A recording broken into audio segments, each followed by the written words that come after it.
Gentlemen, good day and welcome to Bluspring Enterprises Limited Q2 and FY2026 earning conference call hosted by IIFL Capital Services Limited. As a reminder, all participant line will be in the listen-only mode and there will be an opportunity for you to ask questions after the presentation concludes. Should you need assistance during this conference call, please signal an operator by pressing star then 0 on your touchtone phone. Please note that this conference is being recorded. I now hand the conference over to Mr. Nibhu Shetty from Bluspring Enterprises Limited. Thank you and over to you, sir. Thank you. Good morning, everyone. Thank you for joining us for Bluspring Enterprises Q2 FY26 earnings call. At this point, we would like to highlight that today's discussion may include forward-looking statements which are based on our current expectations and are subject to business risks, regulatory changes and macroeconomic conditions. We do not guarantee these statements or the risks or are obliged to update them at any given point of time.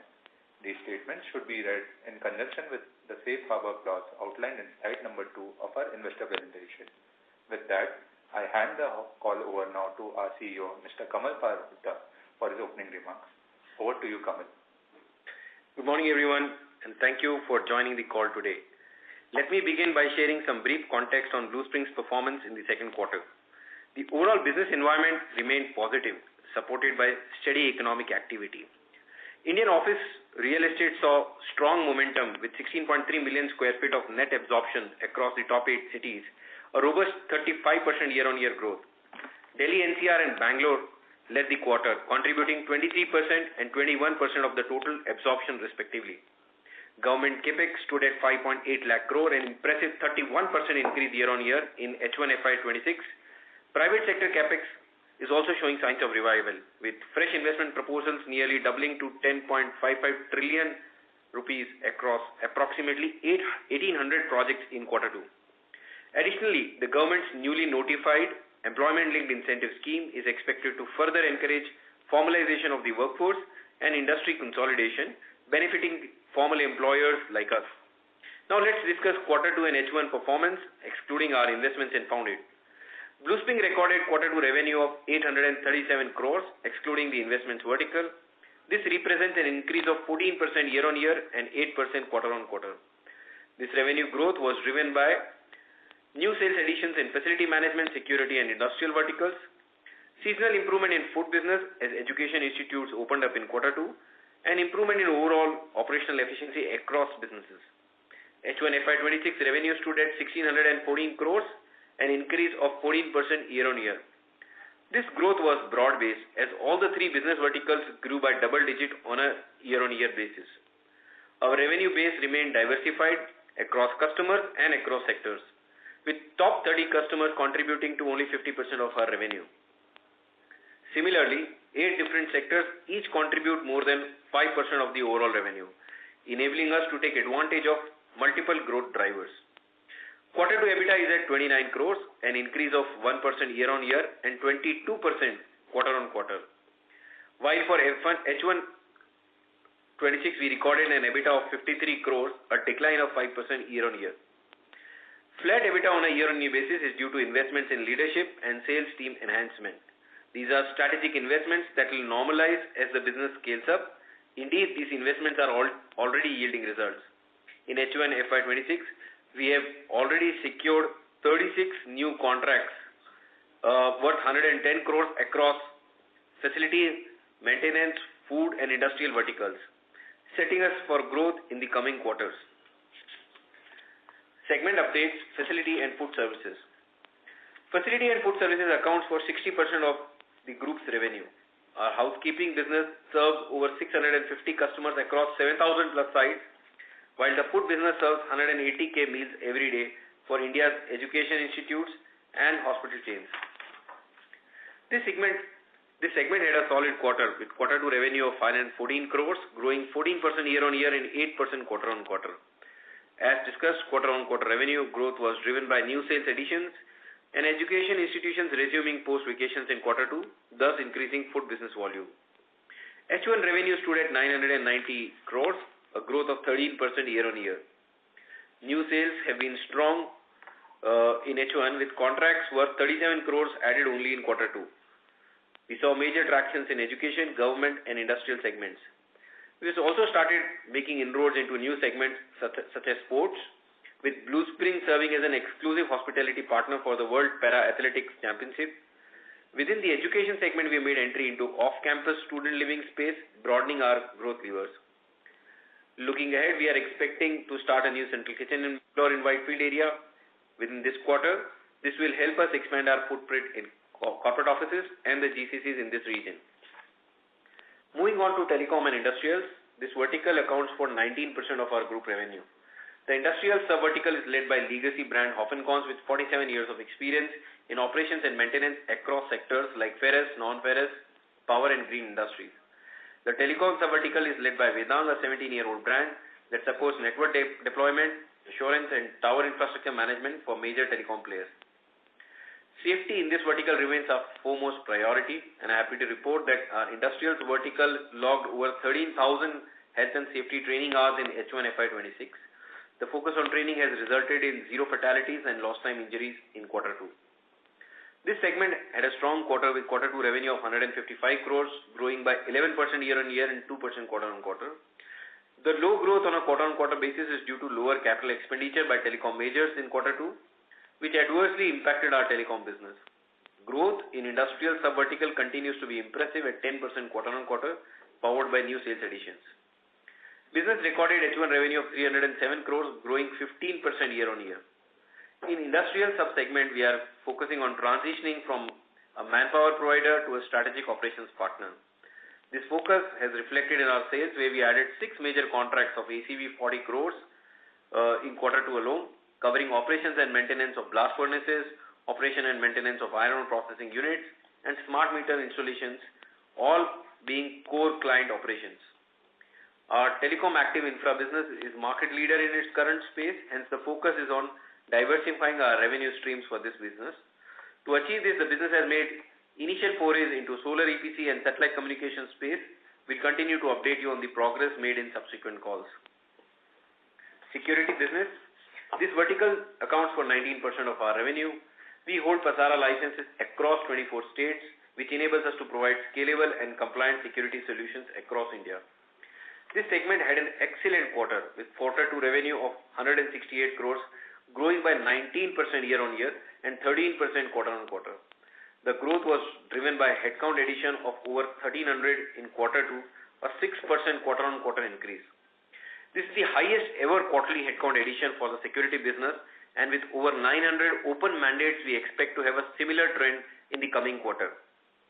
Q2 headcount addition was driven by both existing customer increase of 614 and new sales headcount addition of 760 during the quarter. Business clocked H1 revenue of 317 crores, an increase of 13% year-on-year. This is driven by over 3,100 headcount additions in last 4 quarters only. Our investments in new sales have started to pay off, and the new sales team has added 17 new logos in Q2. Acceleration of sales and strengthening of our sourcing channels will continue to be a major focus in this business. Moving on to Founded, our AI-powered job search platform continues to make good progress. Revenue grew 4% quarter-on-quarter to 21 crores. Recruiter search and 6-month active users grew by 49% and 8% quarter-on-quarter respectively, demonstrating healthy traction on both sides of the platform. In the first half, our focus was on product upgrade and cost optimization. We rolled out improvements to search engine, introduced a revamped recruiter interface and user experience, and achieved a 25% reduction in overall site latency. These enhancements have been well received by our customers. As we move into the second half of the year, our attention is shifted towards sales acceleration, building on improved product foundation to drive revenue growth and expand our customer base. I will now hand it over to our CFO, Praful Sridhar, for the financial deep dive. Over to you, Praful. Thank you, Kamal, and a very good morning to all of you present in this call. I will begin by taking you through our consolidated financial performance, excluding Founded, before discussing segment-wise results and other corporate updates. For the quarter ended 30th September 2025, we reported a consolidated revenue of 837 crores, a 14% year-on-year growth and 8% sequentially. Year-on-year growth was broad-based across all our business verticals. We have mobilized close to 37 new contracts during the quarter, contributing to an ACV of 96 crores. 50% of our revenues are contributed by our top three sectors, now being industrials, commercial spaces, and government and public infra. EBITDA for the quarter stood at 29 crores, which is up 1% year-on-year and 22% sequentially. Now, a key reason for muted growth in year-on-year EBITDA was on account of continued investment in leadership and sales in vectors of growth identified. Second, we had a one-time gain in Q2 of last year in estimated credit loss reversals due to good collections, unlike this year's quarter. Sequentially, our margins in EBITDA have improved 41 basis points and moving up our margin journey as guided earlier.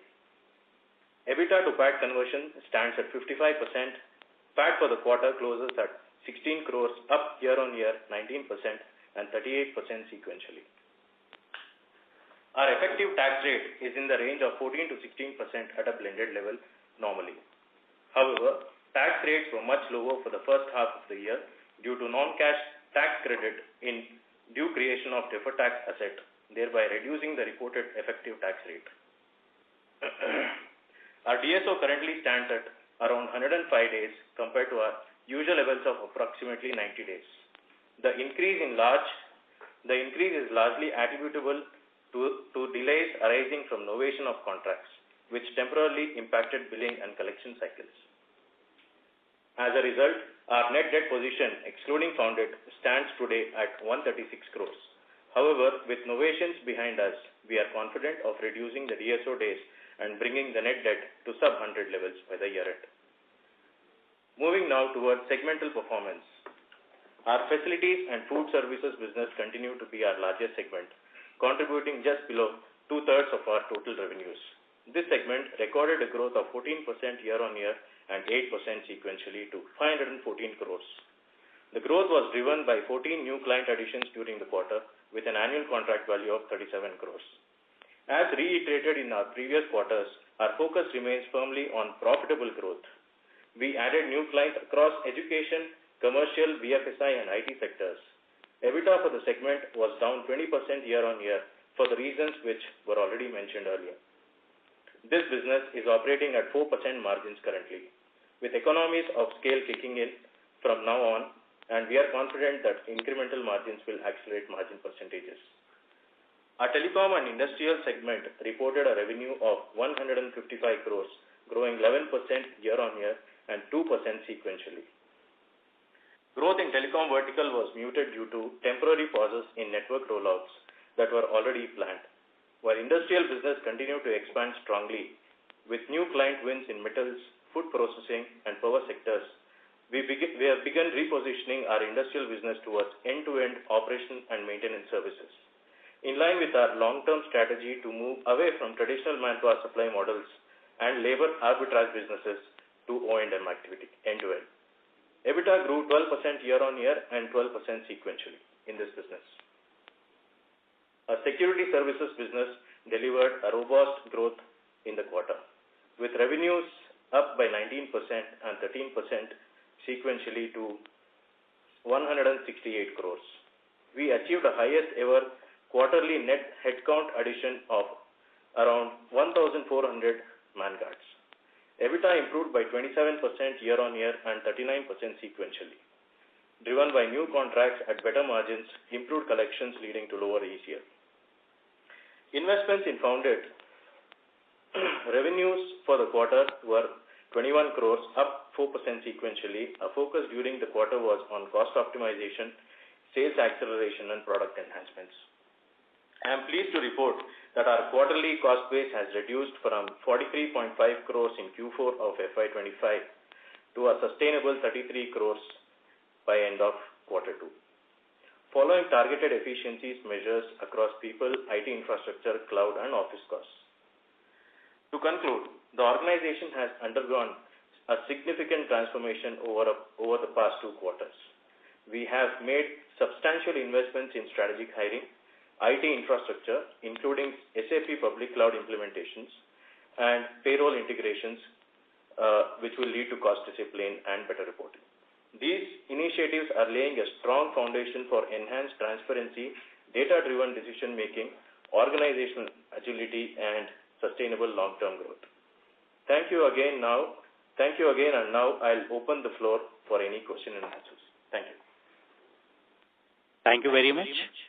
We'll now begin with the question and answer session. Anyone who wishes to ask a question may press star and 1 on their touchtone telephone. If you wish to remove yourself from the question queue, you may press star and 2. Participants are requested to use headset while asking a question. Ladies and gentlemen, we'll wait for a moment while the question queue assembles. Our first question comes from the line of Zaki Nasir. Please go ahead, sir. Sir, congratulations on a good growth in the top line. Can you hear me, sir? Yeah. Please go ahead, sir. We can hear you. Yeah. Sir, would you throw some light on the increased debt? Sure. Thank you, Mr. Zaki, for that. So as of now, our DSO levels, as reiterated, is around 105 days. And normally this business will be operating at a sub 85 to 90 days rate. Now, we have an increase in number of days of DSOs because of our novations of contract that got delayed because of the demerger in the last 6 months. Now that behind us, we are confident of a faster collection cycles and bring the DSO days lower. As we speak, at our organizational level, our net debt position is 174 crores. Without founded, it is at 136 crores. We are confident to bring this 136 crores to sub 100 levels by the year end. Sir. And sir, going ahead, what is your view on making founded loss? I mean, without a loss and stuff like that. I mean, how's the hits on founded and how is it panning out? Because I guess you were looking at by the third or the fourth quarter trying to reduce the losses further in founded. Yeah. So thanks for that question, Mr. Zaki. Basically, we started the year with 3-4 key agendas with founded. I think, first and foremost was obviously product stability, enhancing the UI UX of the product, which, we are very happy and pleased to share that we've been able to achieve, and there have been some very good client feedback, recruiter feedback on the product.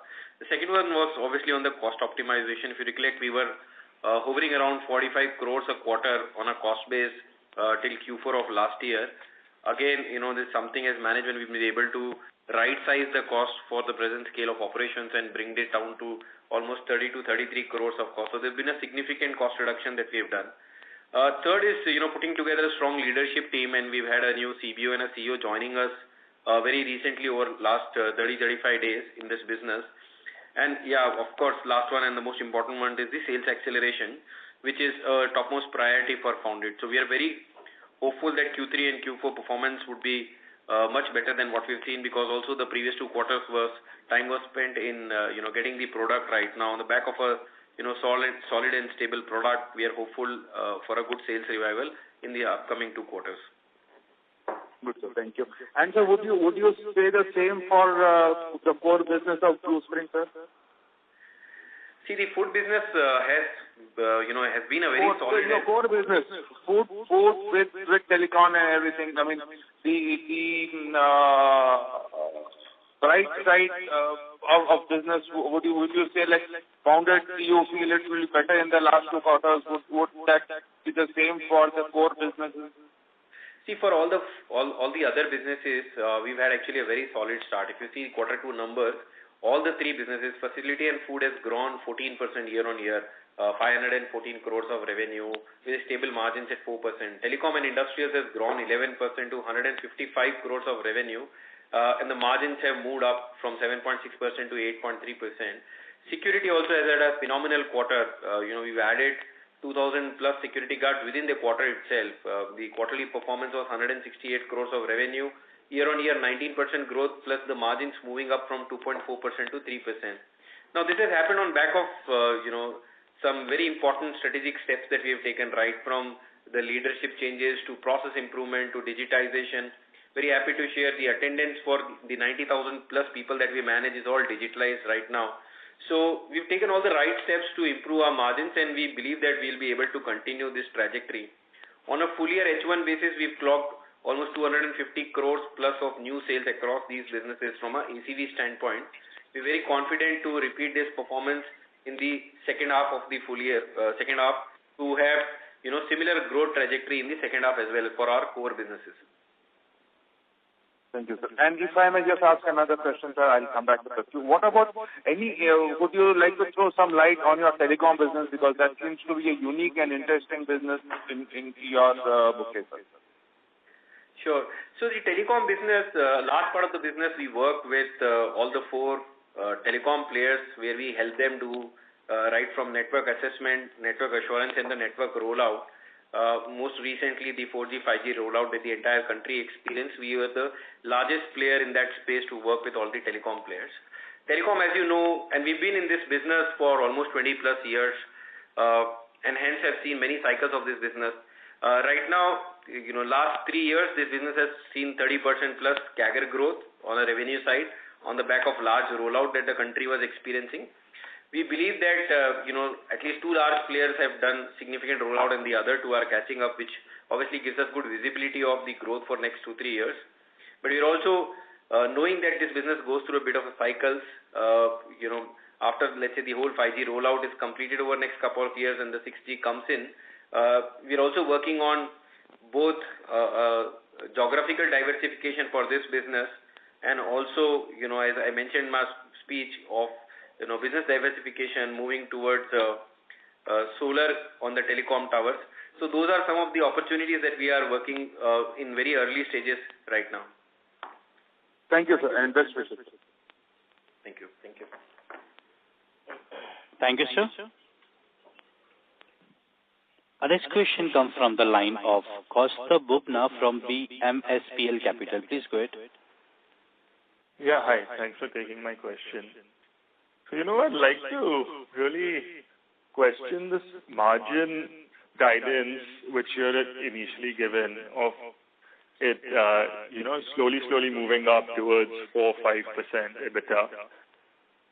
Because, and please help me understand this, because, you have your food and facility management business, you have your industrials business, and they are lower margin than your telecom business. If I'm not mistaken, right? Your telecom business is high single digit. So, and you're saying also cyclical, and right now we've seen a good growth period, so that obviously aids the margins. So what about a scenario, right? If I play devil's advocate, what about a scenario where your telecom business starts slowing down and your other core businesses also can't keep up with their current margins because of heightening competitive intensity? So then we're looking at a scenario where really your margins are actually in a declining trajectory versus your guidance of improving to 4-5%. So if we go by that thought, could you just explain how you're thinking about it if this plays out? Sure, Costa. Thank you for that question. So, see, the overall long-term margin guidance that we had given during our listing was that over the course of next 4 years, by 2030, we want to reach to 6%. And very happy that we have started well in that trajectory. We started our first quarter with 3.1 and now we are at 3.5. As you can see, it's not only on the back of margins enhancements in the telecom vertical. As we mentioned in our call, our telecom vertical had a soft quarter too. But despite that, the margin for telecom and industrial went up from 7.6 to 8.3. Which is also something that we had mentioned in our overall foundation principles, that two of our businesses, which is industrial business and food business, we want to, grow faster than the others, and that also plays on the mix and, the overall margins. Food, for example, is a better margin business, almost at par with or slightly below than the telecom business. And, we have a dedicated healthcare and education practice within food. We work with almost 100 plus hospitals now. On the food and the FM side, and also education has been a very focused area. We've recently looked at sports as a new vertical for us, and within the second quarter of listing, we were able to do a very solid event. We were the exclusive hospitality partner for World Paralympics, where we were working as an exclusive partner for facility, food and security. So we are looking at what are the next vectors of growth. Telecom, like I said, we are not seeing any softening on an immediate basis, but knowing that this industry does have its own cycles when one technology becomes obsolete and the new one comes in, and the diversification of telecom, both geographic as well as into other verticals, is also to ensure that we are able to maintain the margin trajectory that we have guided the market. Okay, and on Founder, could you say what was when you were finding a new CEO, what was the requirements? I mean, how was senior management looking at what type of a CEO would fit in this turnaround strategy versus who has been hired? Yeah, so, this was obviously hired with, a professional agency who were good at hiring at CXO levels, with full oversight with board and, the minority investors. The requirement was clear. We were looking for somebody who has handled tech, somebody who comes with a very seasoned experience on the tech side as well as on the sales efficiency, and somebody who has worked on turnaround. And that's how we went about it. Very happy that somebody who's already on board very recently, 5 days back. So over the course of next quarterly calls, we'll try to get the founding leadership team also on the call to take these questions. Yeah, that would be great. That would be great. Thank you so much for answering my question. Thank you, Kaur. Thank you, sir. Ladies and gentlemen, anyone who wishes to ask a question may press star and 1 on their touchtone telephone. We'll wait for a moment while the question queue assembles. Our next question comes from the line of Diya Jain from Sapphire Capital. Please go ahead, ma'am. Hello, sir. Thank you for taking my question. So I just wanted to understand your outlook for FY27 or 28, because we've given for FY30. So if you can provide any revenue growth you look for and margin guidance for FY27. Thanks, Diya, for this question. I can obviously emphasize on the short-term steps that we have taken, which obviously take us to the long-term guidance of 3x of GDP growth rate is the guidance that we had put forward for us. We'd also mentioned that we will try to reach that number both organically as well as inorganically. If you can see in the near term, given the external environment, we believe we've done reasonably well. The quarter 2 has seen a 14% year-on-year growth, and we believe that we will be able to maintain this number on a full year basis, at least for this year. This is only our first year of significant investments in sales leadership, and I'm very confident that we'll be able to do numbers better than what we are doing in the current year over the course of next 2 years. And the reason why I say that is also look at the whole sales pipeline that the team has been able to develop. The conversion ratios have significantly improved, and we are also mindful of growing with discipline. So if you see, the margin trajectory is also going up. So we've had some internal thresholds beyond which we don't want to go after every business. I would say we are, like I said, only second quarter of our listing. All the steps needed to go to the 2030 guidance have already been initiated and investments being made. We are on our course, so I may not be able to give you very specific numbers of FY27-28, but like I said, we've grown 14% in the current quarter. I think we should be able to do better than this, in FY27 and FY28. All right, sir. And any other investments planned? Not as of now. As and when any opportunities materializes, we'll definitely come back to the market and inform. All right, sir. Thank you. Thank you. Thank you, ma'am. Our next question comes from the line of Varun Pinto from Nagan Capital. Please go ahead. Hello, hi sir, am I audible? Yes.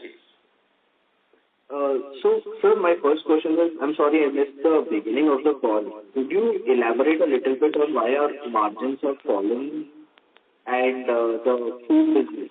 where, you've seen a 20% drop in EBITDA? Yeah. So thank you, Varun, for this question. As I actually told in my speech, there are two reasons why this has happened. One is we have done investment in our leadership and sales team in all our verticals, because FM and food being almost 2/3 of our revenue business, the investments there have been little higher, one. Second, in the same quarter of last year, we had a benefit coming from an estimated credit loss reversal due to a good collection quarter. So that was a one-time benefit that we got in the last quarter. So if you exclude these two, we are at par. As we speak... It was in Q2 FY25, sir? Yes. As we speak, we are currently operating at 4% blended margin trajectory, and volumes will only actually take the margins up, because the conversion from gross margin to EBITDA will be much higher going forward. So, sir, excluding that one-time credit loss reversal, what would be our EBITDA growth this year? Our EBITDA overall growth for the entire year has been around 22% sequentially and 1% year-on-year. If you exclude that, we will have almost 5% growth year-on-year. In the food business, right? Yes. Okay, understood, sir. And sir, in your press release, you have also talked about pivoting the business in the telecom and industrial services segment. So could you give some more color on that? Sorry, Varun, can you come back on the question in telecom and industrial? What's your question? Sir, press release, you have said that you are pivoting the business model. Yeah. So in the industrial business services, we operate under a brand called Concall. It's a 47-year-old brand. Works with all the large manufacturing companies across the country. As part of this demerger, we wanted to have a strategy where we take end-to-end operations and outcome-based contracts with only being a manpower services provider in Concall. So that's the pivot we are talking here, where obviously, the partnership is very different than what we are doing, and obviously risk and rewards of the business are very different. Right, sir, but understood. No problem. And sir, lastly on Founded, sir, are we still on track to break even by the end of this year? So Varun, we've taken, as explained during the call, we've taken a lot of steps, on the product side, on the cost side, also on the sales and the senior leadership side. We would believe that the new team will be able to help us drive this growth, and hopefully quarter 4 should be a much better quarter than how we have closed quarter 2. Right, sir. But again, you are not expecting break-even to happen in this year, right? We believe the exit should be very near to the break-even numbers, Varun, but we'll have to obviously go through next 2 quarters to continue to support that team and take all the right steps. We believe we should be very near to that number. Okay, sir, understood. Thank you so much. Thank you, sir. Ladies and gentlemen, anyone who wishes to ask a question may press star and 1 on your touchtone telephone. We'll wait for a moment while the question queue assembles.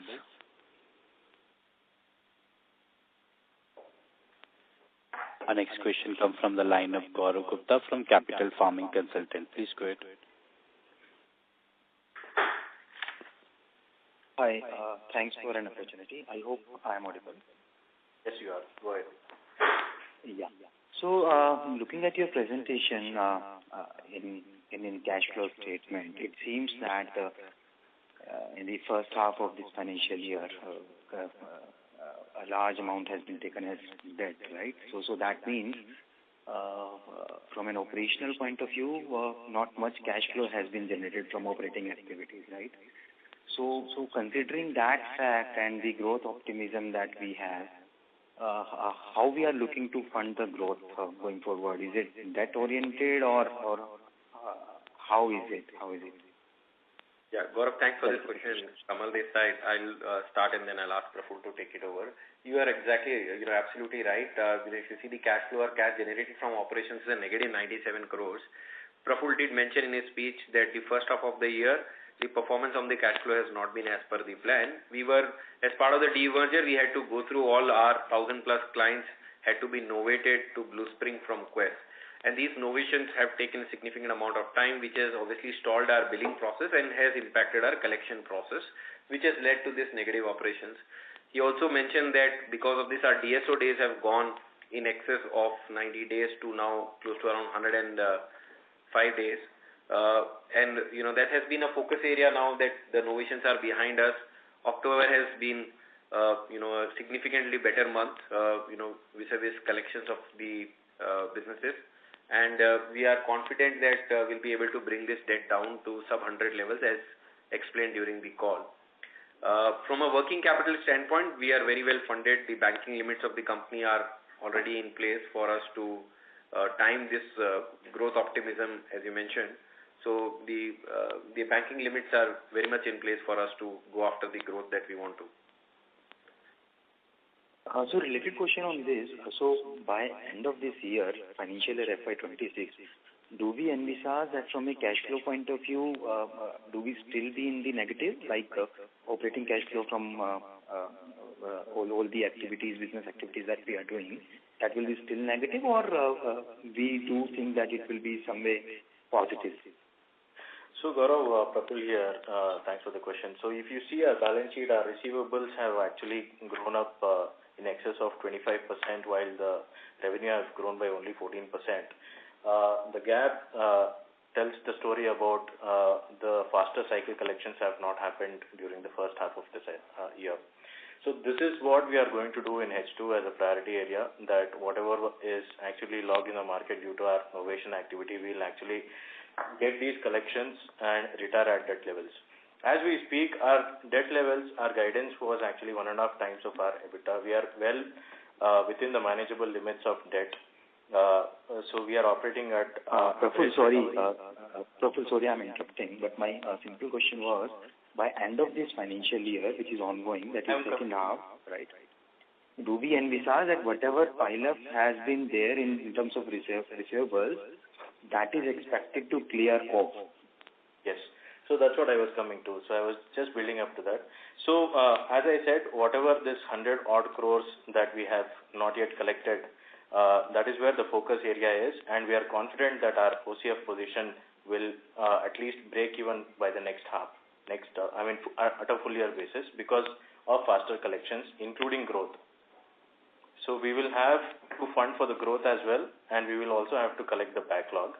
And hence, our estimate is close to around 20 to 30% OCF is what we guided earlier to the market. But at a long term, we have guided around 50% of our operating EBITDA will be converted into cash.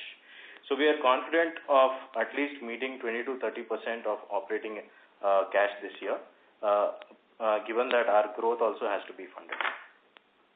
Right. So my second question is on the objectives that we have stated when we got listed, right?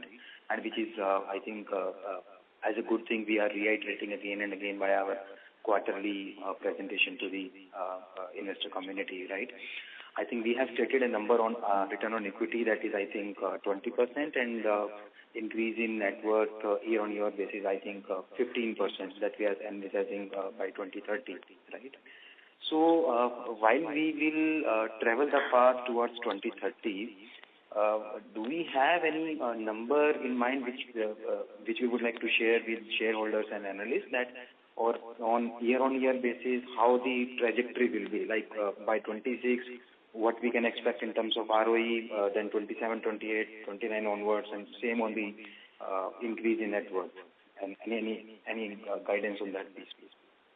Yeah, so Gaurav, last year, excluding our investments in Founded, our ROE was at sub 10%, almost 6-7%. As we speak, in the last 2 quarters, we have already clocked in a good PAT, and this will continue. Considering that our conversion is almost 55% from EBITDA, it will slightly lower because we had a one-time gain in terms of our deferred tax.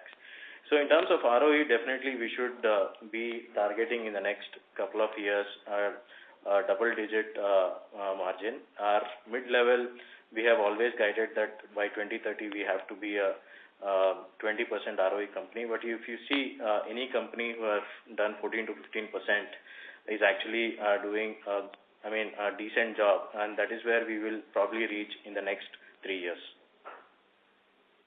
So my last question is, as on date, what is our weighted average cost of capital? So, rather than that, weighted average cost of debt. Yeah, debt. So, thanks for that. So, we started off with almost 8%, but we had our basis points coming down. As we speak, our blended cost is around 7.35%. But obviously, this will change because we also have OD facilities also being used in some of the short-term basis. So, at an average level, we are currently operating at 7.8%. So, technically, we are saying that last financial year, like you mentioned, that weighted average cost of debt was somewhere around 8%.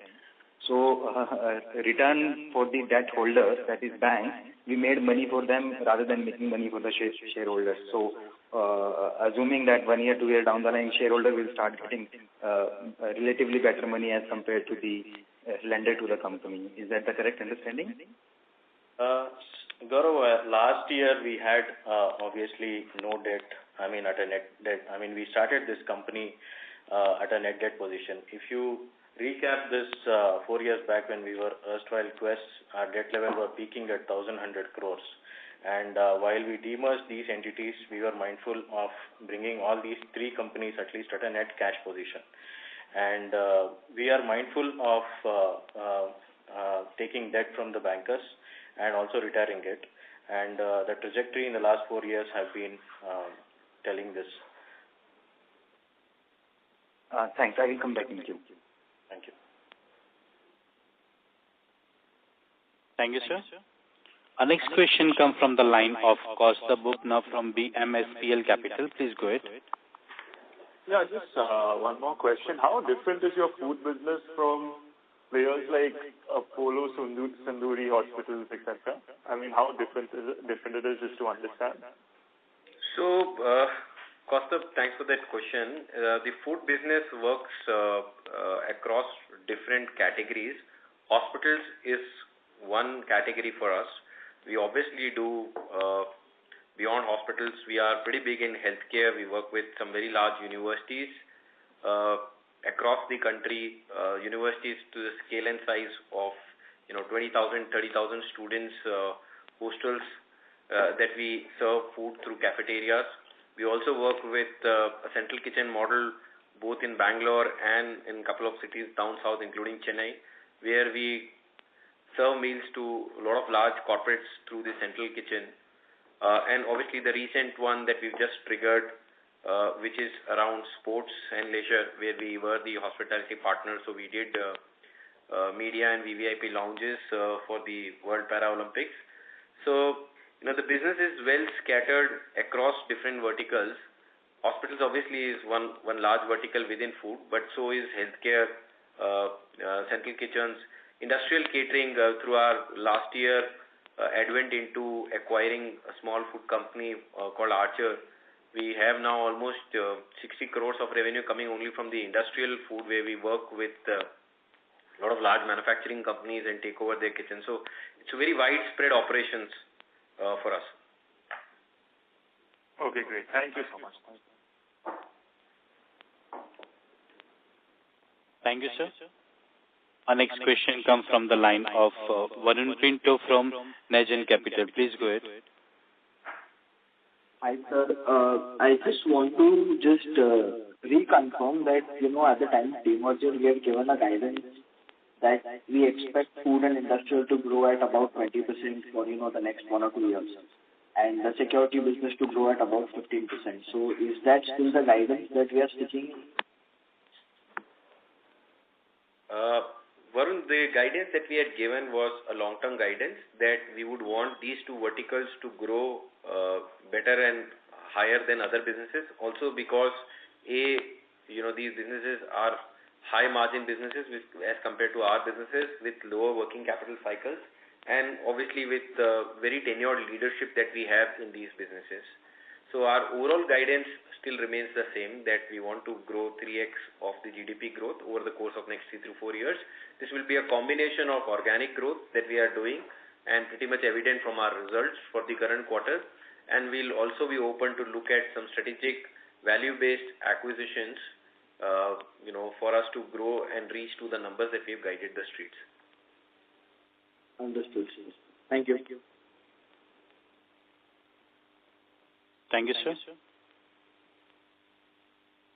Our next question comes from the line of Gaurav Gupta from Capital Farming Consultant. Please go ahead. Yeah, thanks for giving an opportunity for follow-up question. So just a follow-up on the last commentary that Mr. Huda just made. In terms of organic growth that we are envisaging, right? So in which particular line of expertise of our businesses we are more eager to have such inorganic growth, and what would be the kind of parameters like EV to EBITDA or targeted turnover, right, or targeted profitability? So that will be kind of candidate that we will be looking for in organic growth. Sure, Gaurav. Thanks for that question. So we have actually stated in our foundation principles during listing that we want to hyperscale food business and also the industrial maintenance business. So far, we would want to, prioritize capital allocation for growth for these two businesses. So hence, we would want to look at M&A in these two businesses. From the criteria you said, obviously we're looking at opportunities where if we invest, it should be to start with EBITDA accretive to our existing businesses. Such investments should come at good opportunistic valuations, as we have done in all our past acquisitions that we did as a combined entity as Quest. So that will be one guiding principle. And in addition to EBITDA accretive, we would want these acquisitions to be ROE and ROCE accretive also for our existing cap table. So those are some of the criteria that we have in mind. Thanks. Last question before I log off. Recently, there was news that we have, supported one of the sports event, and I think in your commentary also you mentioned that. So these kind of events, we participate like one-off, or these are kind of regular where we do participate in RSQs, and what would be the kind of ticket size of these orders that we get, and the kind of EBITDA margin that we do expect when we do participate in this? Thanks. So Gaurav, obviously due to competitive nature of this industry, I may not want to divulge the exact EBITDA margins from these particular events, and these are not one-off events. As part of our next vectors of growth, we had chosen sports and leisure as one of the areas where we want to expand.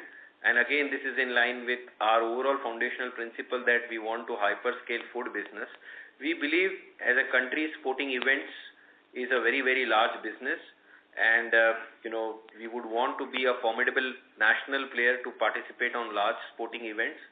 This also was something that we decided within the first 6 months, and we were also able to get a very, very prestigious contract of being an exclusive hospitality partner for World Para Olympics, which had participation of more than 2,000 athletes with 100 plus countries.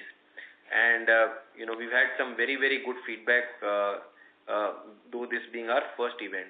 So it is not one-off, it is part of an overall strategy that we want to grow the food business. And we believe that, over the course of next 3-4 years, sports and leisure would be a very, very good business line for any large national player, because right now it's a very, very fragmented and regional play. And of course, these sporting events or one-off events come at much better margins than our regular business. I would like to, restrict it to that. Thank you very much. Best of luck for the forthcoming quarters. Thank you. Thank you. Thank you, sir. As there are no further questions for the participant, I would like to now hand the conference over to the management for the closing comments. Thank you, and over to you, sir. Thank you so much. Before I conclude, I'd like to once again emphasize that we are still a young business, and in many ways, this second quarter represents another important step in building a strong and sustainable foundation for the future. Over the last 2 quarters, we have taken steps in the right direction, accelerating our sales, adopting a more technology-driven operating model, and identifying new avenues for growth across businesses. These actions have started to show results. Our EBITDA margin has improved by 41 basis points, rising from 3.1% in Q1 to 3.5% in Q2, demonstrating that our strategy of growing with discipline is working. Looking ahead, our focus for the second half of the year will be on sustaining healthy double-digit revenue growth while expanding EBITDA margins further to 4% by end of this year. Thank you for attending this call. Thank you, sir. Ladies and gentlemen, on behalf of IIFL Capital Services Limited, that concludes this conference. Thank you for joining the call. Have a great day. If you found this video helpful, please like, share and subscribe to Concall India for latest upcoming Concall.